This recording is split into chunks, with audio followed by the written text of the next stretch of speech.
First Take. Wait, not the cold open competition. This is. Did you miss me? I got this, Harry. I know you in Stephen A. Smith's seat, but damn it, I'm at the crib. We got Christine in the building. We got my girl Monica in the building. And I wonder if Harry got them Jabot jeans on, but he's in the building. And you got yours truly holding it down. Holla at your boy! Okay, bro. I like that. I like that.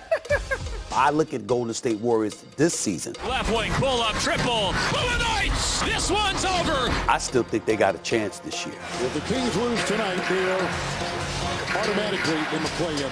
You sure they can't knock somebody off? 35 losses for the Kings is more than they had all of last season. We know what they're capable of. We sort of control our own destiny. We win both, we'll be guaranteed 9. We got to take care of business tomorrow and Sunday. I got to respect what I'm seeing from the Los Angeles Lakers. We need a little help, obviously. Go James is going to be where it's at. You just never know. First Take is presented by ESPN Bet. Good Friday morning, everyone. Welcome to the First Take. Christine Williamson here for Molly. We got Harry Douglas, Monica McNutt, and Kendrick Perkins all here. Starting off the morning with a bang. HG, I did want you to say the quote that you were going to start the show with. Yeah, with the cast of characters that we have on First Take today, it's Love Friday in my opinion. And when you custom made, baby, you don't have to fit in. Come on, HG. Come on. I love it. Perk, good to see you. Right, Monica, baby. obviously, love you. Let's start things off in the association. Last night, my cousins Zion Williamson and CJ McCollum each scored 31 points as New Orleans beat Sacramento 135-123, completing a 5-game season sweep of the Kings. The Pelicans improved to 27-14 on the road, which is a franchise record for wins and is tied with the best mark in the NBA with the Celtics. Now, following their loss to the Pelicans, the Kings are now locked into a play-in game and find themselves in a 3-way tie with the Lakers and Warriors with 2 games remaining in the regular season. Sacramento holds the tiebreaker amongst those 3 teams. All right, Monica, I'm going to start with you. Which team needs the 8th seed? Is it the Kings, the Warriors, or the Lakers? I think it's the Warriors, y'all. I mean, the Warriors, to me, you even heard it in the sound we just ran. Steve Kerr saying we need a little help. I think for them to be in a position to only have to play 1 game in the play-in is most beneficial. I love the way that they've been able to bring their rookies along, Trace Jackson-Davis, Brandon Przemski, the onset of Jonathan Kuminga this year. But we've seen a level of exacerbation from Steph Curry that I'm not sure we've seen in the past, right? And so I think every little bit that they can get to make a little bit of noise benefits them. So of those 3 teams, I think the Warriors need it the most. Yeah, I'm going to go with the Golden State Warriors as well. And, Monica, I love that you pointed out those young guys for this team, especially those rooks being able to do what they've been able to do for this team. But, you know, Steph Curry's going to be Steph Curry. Mm-hmm. But I think also with Klay Thompson not being at the heights of his game that we so are accustomed to seeing from him, I think the Warriors being able to play 1 game, right, to get into the playoffs is easier than having to play 2. I'm gonna go with the Sacramento Kings, and this is why I don't necessarily we don't have to have the Golden State Warriors in the 8th spot, because look, when you talk about one-offs, right, the teams that are going to be in the 9th and 10th spot, I trust Golden State and Steph Curry to be able to handle their business with 1 game. I don't trust the Sacramento Kings. So with that being said, without Malik Monk, they need 2 bites at the apple. So if they happen to lose the first, play-in game against the 7th seed, if they get the 8th seed, then all of a sudden they get another opportunity at home to face the winner out of the 9th and 10th spot. They need as many opportunities as possible. They've been playing some horrible basketball since the All-Star break. Sabonis, yes, he's been getting his individual numbers, but we really haven't seen that De'Aaron Fox we was expecting to see to take that leap and to be in the conversation with the likes of Luka, the likes of SGA, Anthony Edwards. And so when I look at them missing Malik Monk, who's a huge piece, arguably could have won 6th Man of the Year, he still might win it, I think they need the 8th spot more than any other team that we're talking about right now. I think the difference, though, is that you trust the Warriors to win out of that 9-10. I just think if the 9-10 holds and it's the Lakers-Warriors, I don't trust that, Perk. No, but what I'm saying is, Monica, look, at the end of the day, the West is so stacked, right? We can't really like all these teams are good. They're just in a great conference. But when I'm looking at the Sacramento Kings, well, my point is they need 2 bites at the apple. Having that 8 spot, having that 8 seed guarantees you 2 bites at the apple. Right now, they could win the 7-8 matchup right in the play-in tournament. But if they lose it, then they got another shot, and they got it at the crib.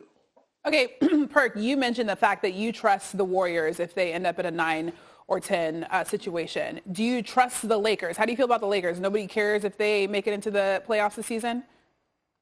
Hold on, Christine. I trusted the Warriors out of those 3 teams, right? Okay. When I was, just going back at Monica and Harry. Now, when it comes to who do I trust more out of the Lakers and the Warriors, I'm going with King James and AD. I mean, listen, when it comes to the size, the athleticism at the wing position and, around the perimeter, the Lakers have that, especially since they put Rui Hachimura in the starting lineup. I love what he's been bringing to the table. Anthony Davis is a one-man show when he's healthy. He's been reliable this whole postseason and arguably one of the best two-way players when it comes down to the big position of how he's embraced that center role. So me watching LeBron and know what he's capable of doing, especially in a one-game series to even get to the playoffs, I trust the Lakers more. Anthony Davis has been amazing, especially since the All-Star break.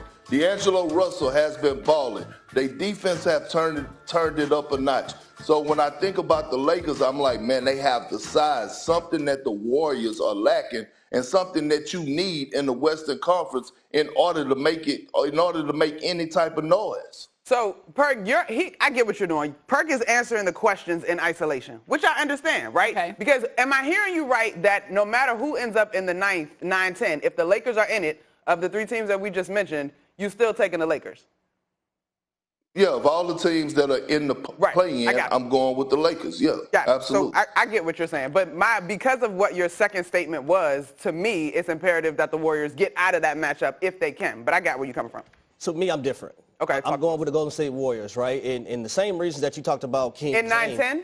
Yes, I'm going with the Lakers at 9-10. I'm going with the Lakers. I'm going with the Warriors for the 8 seed. 8 seed. Yeah, Give the 8 seed. Got it. Okay. Right? Because a guy named Steph Curry and the ability, the way he shoots the basketball, I just love that. But also, I like the way the rookies are coming along, and with the emergence of Jonathan Kuminga, what he's been able to do, Trace Jackson Davis, the son of Dale Davis, I think a lot of people need to know that too.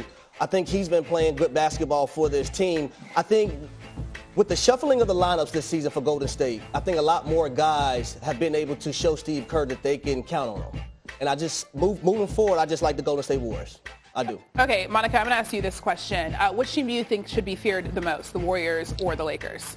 I feel like Perk kind of answered this in a roundabout way. Listen, for me, and look, I am not taking away from the Warriors' ability to rebound this year, right? And I think rebounding as the only indicator of size is just very surface level, right? But the Lakers' ability to defend and their size at multiple positions, and as Perk just pointed out, and Anthony Davis has had a solid season. He's been available. We should give him credit for that. If Anthony Davis continues to play high-level basketball, their size at multiple positions, LeBron James, Anthony Davis, the emergence of Rui Hachimura, D'Angelo Russell playing solid basketball. To me, it's the Lakers are the team that you got to work out for. Now, granted, we're talking about 9-10 potentially running to the Nuggets. Like, it stops there for a lot of teams. Yeah. But I think the Lakers are the most dangerous. Now, we do got to give Anthony Davis credit because he's played majority of this season. He's out right now. I would recommend some rec specs. For those of you who don't know what rec specs are, go back and look at Horace Grant. And when he played for the Bulls, he had on the rec specs, you know what I mean? But my thing is, for all it takes for AD is one swipe, right? And he could be out. I don't think that's favorable for the Lakers. What they did last season, making the Western Conference Finals, it was all about matchups, right? They had the favorable matchups. They went against Memphis where they didn't have Adams, right? Didn't have size. They went against the Golden State Warriors at that time, didn't have size. And then they ran into size with Nikola Jokic, and they got swept in the Western Conference Finals. So I don't think we're going to be able to see that again from the Los Angeles Lakers because matchups, in my opinion, was everything on their run last year to the Western Conference Finals. Retweet. I agree. And what was the reason that they got to the Western Conference Finals, Harry? Do you know? Shut up, Perk. What was the reason? What was the reason why they got to the Western Conference Finals? Do we remember last year?